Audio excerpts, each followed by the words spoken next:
An important agenda for the globe this year, and of course beyond, is tackling climate change. For more on this pressing issue of universal concern, I have Professor Chung So-young from Korea University. Professor Chung, it's a pleasure to see you again. Nice to see you. I also have Kim Chu-jin, the Managing Director of Solutions for Our Climate. It's a pleasure to have you with us, Director Kim. Thank you very much. Right, Professor Chung, we'll start with you. 9 out of 10 people here in the country claim to have experienced firsthand the repercussions of climate change and are willing to embrace inconveniences arising from related policies to tackle the matter. Having said that, do you believe, Professor Chung, that the impact of climate change has been tangible here on the local front? Yes, of course. I think we already lost our beautiful falls and then spring seasons, and then thereby we don't produce the apples anymore in the Daegu region, and then we start to catch, sort of the fishes that used to be not available nearby the Korean Peninsula. So people are suffering, I would say, from the very drastic change of climate that has resulted in even bringing the very innovative policy matters up front.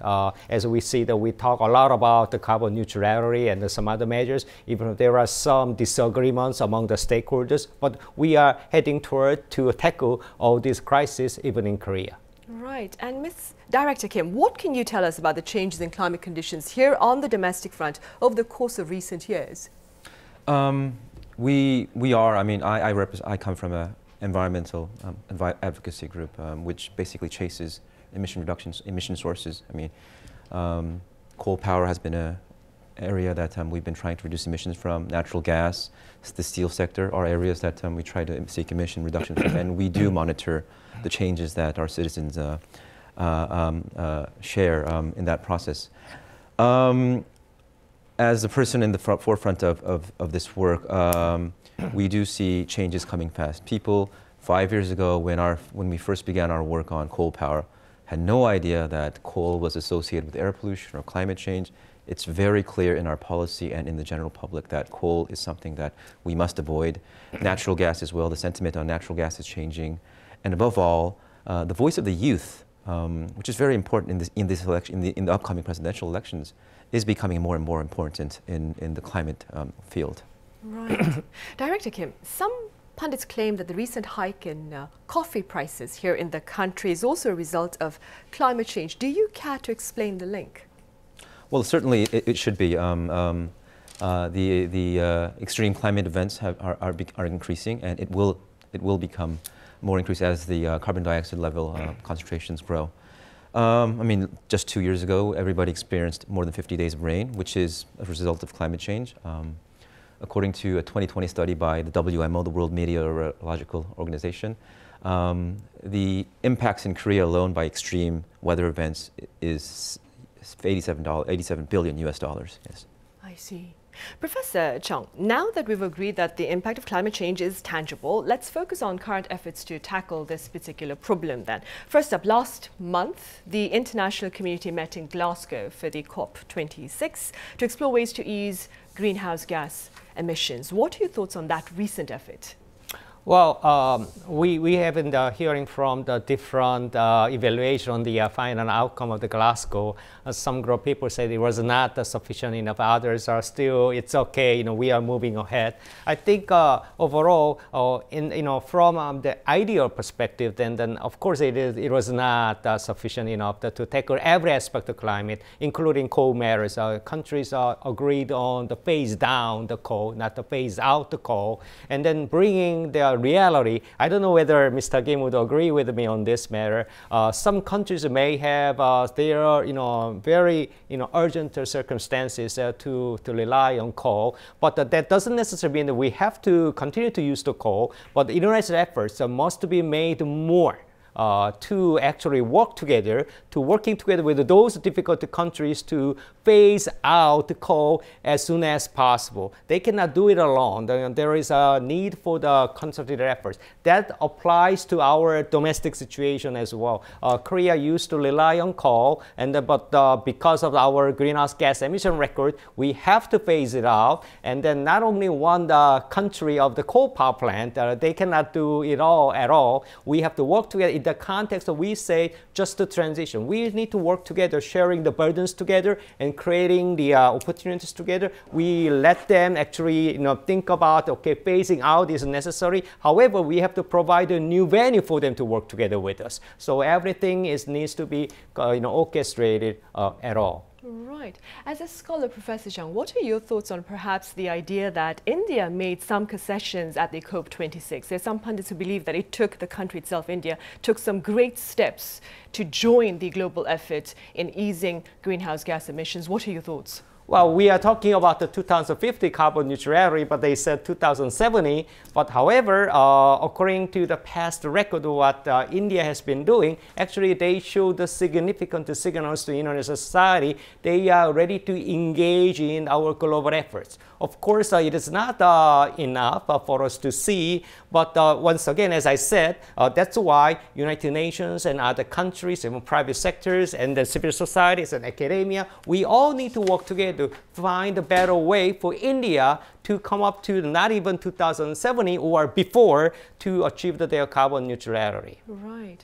Director Kim, President Moon Jae-in also attended the UN Climate Conference. How do you assess perhaps Korea's role in the global climate campaign?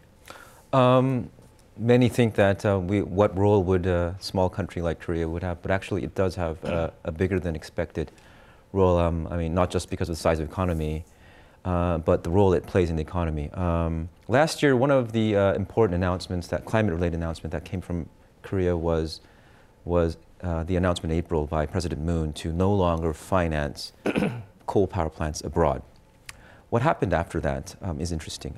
It stopped our export of coal power plants. That's the good thing, but it didn't stop there.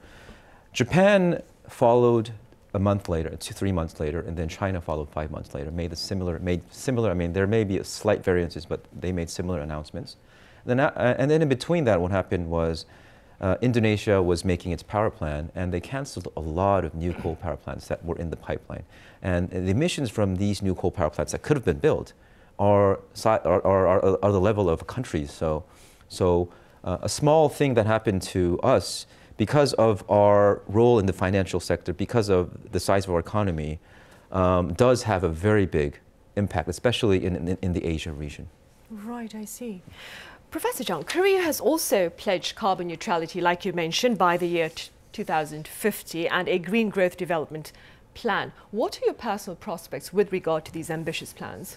Well, two matters. Number one, Korea tries to play its sort of the global leadership role by engaging this challenging policy at the domestic level, and then Korea established its institutional basis like commissions of the carbon neutrality, and then it introduced the basic acts legislation actually to implement this, and then that it committed to work together with more global partners on this. So it shows a good momentum not only at the domestic level but also at the international level. However, as sometimes say that we are heading toward the next new president election, actually, this March. And then the question is whether or not the current efforts can be continued or revised, whether or not it's a better way or worse way, we don't know. So next president, next government must come up with a sort of the consultative signals, no matter who will be the next president,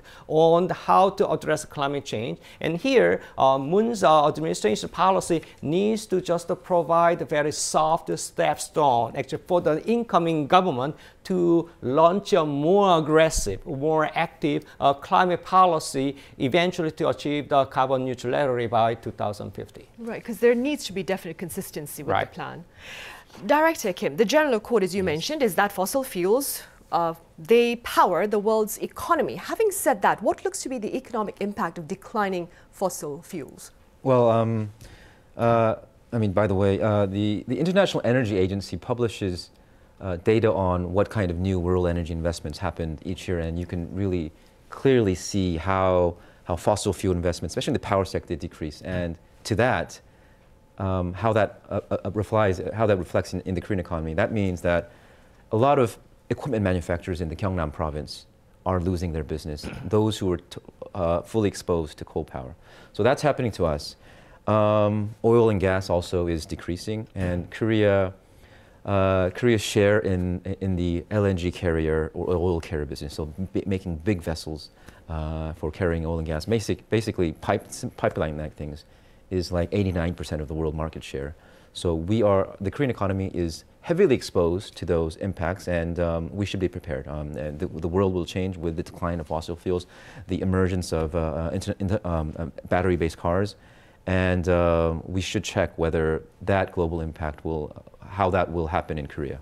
Are we doing our checking, though, in your opinion? Not that much. I mean, coal is something that we are currently experiencing. There are a lot of power companies or construction companies that were reliant on coal power related business are really feeling the shock there. And shipbuilding industry should also be prepared. I understand this might be a difficult question, but Yeah. Director Kim, are there any ways perhaps that you would like to propose to perhaps deal with that potential problem in the long run? I mean, in our financial system, the carbon footprint, so how much a certain activity will cause damage on climate should be reflected in our financial regulations. That will provide a clear signal to people running money on what should be done and what should not be done, what's risky or not. I think that's something that should be a must right now. Right. Professor Chung, how do carbon neutrality pledges by Korea and some of its counterparts look to affect the raw materials industry this year? Well, you are talking about the energy market. It brings the very difficult situation to answer to everybody, not only because of the carbon neutrality policies, but because of the COVID-19. There is a lot of disruptions in energy supply chain.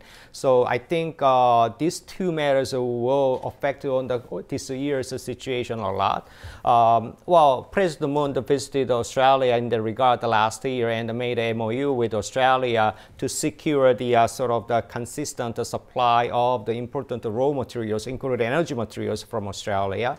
I think that this year, still that there will be increasing demands of the hydrogen and then renewable like solar and wind power and then some other materials. And then question is whether or not we will work together, we will be able to work together to ensure the sustainable supply of them. In the sense that I see that some level of the interactions have been done a lot. Even as I just mentioned, President Moon visiting not only these countries, also I know that he is visiting Egypt and then the Middle East countries soon, and I'm sure that one of the top agenda will be about how to secure this sustainable supply of the energy materials in the broader context of the boosting the energy market in a sustainable way. Right, to ensure green growth. Right.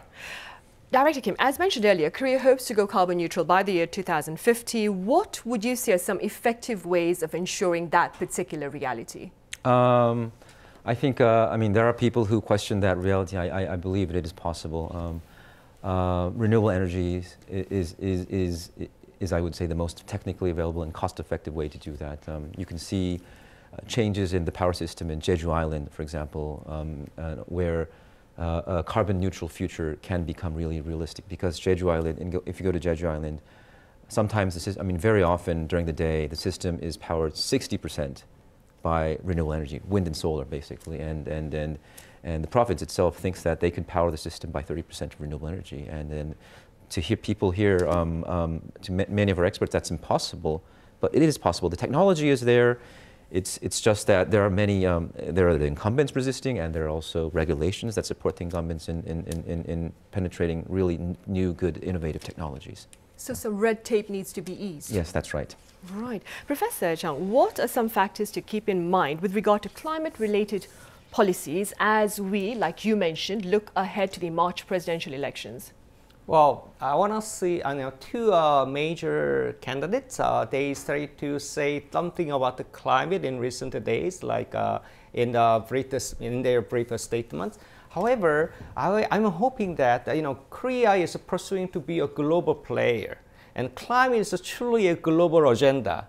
And Korea is best situated to address this issue from global perspective as playing a bridging role between developed and developing countries. In that regard, I do hope that our new government will make a huge grand plan in how we can cope with the climate from global perspective by getting Korea to be more able to engage in global efforts, utilizing some systems available under the Paris Agreement, also based on our Green New Deal policy, our new ODA policy, as we just talked about expanding carbon neutral based energy market in the world. There are many things that we can do. I do hope that they will make a black point in their policy statement by the new government on climate. Right, hopefully that will be the case. Director Kim, essentially efforts to address climate change will depend on the dedication of individuals to the cause, certainly, right? Yes. Would you like to elaborate then on your thoughts? Well, certainly, yes.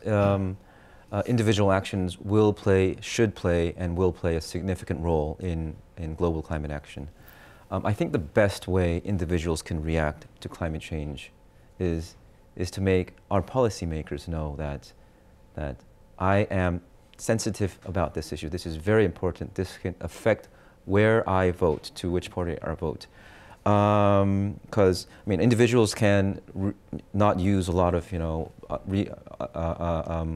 plastic cups or things like that. But one of the emissions that can be reduced by not using plastic cups can be easily offset by one decision by a policymaker to close early a coal power plant, something like that, and showing that signal, showing that sensitivity to our policymakers is going to be very important. And what are some plans that your entity, Solutions for Our Climate, have for this particular year to help perhaps Korea secure carbon neutrality in the years ahead? We engage from various fronts. I'm here today in a newsroom. Appearing in these scenes is a way we talk about climate. We work with many policymakers, not just policymakers, but also legislators. We also sometimes may have to go to court. Our team is representing a youth group in a climate litigation, a litigation saying that our national climate target is not enough. So those are the things that we do. Yeah. Right, that is good to know then. Professor Jung, what are some upcoming climate-related events to look forward to this year? Well, usual suspects include COP27 in Egypt, and then Bali, G20. I think G20 is getting more important. And special attention in the context of the role of Korea needs to be given to World Forest Congress in May. This is the largest intergovernmental meeting in the forest sector.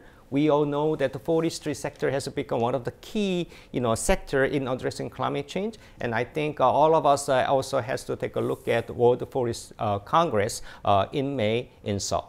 Right, we'll look forward to that. All right, Professor Chung, as always, thank you very much for your thoughts. Director Kim, thank you for being with us today. Thank you very much.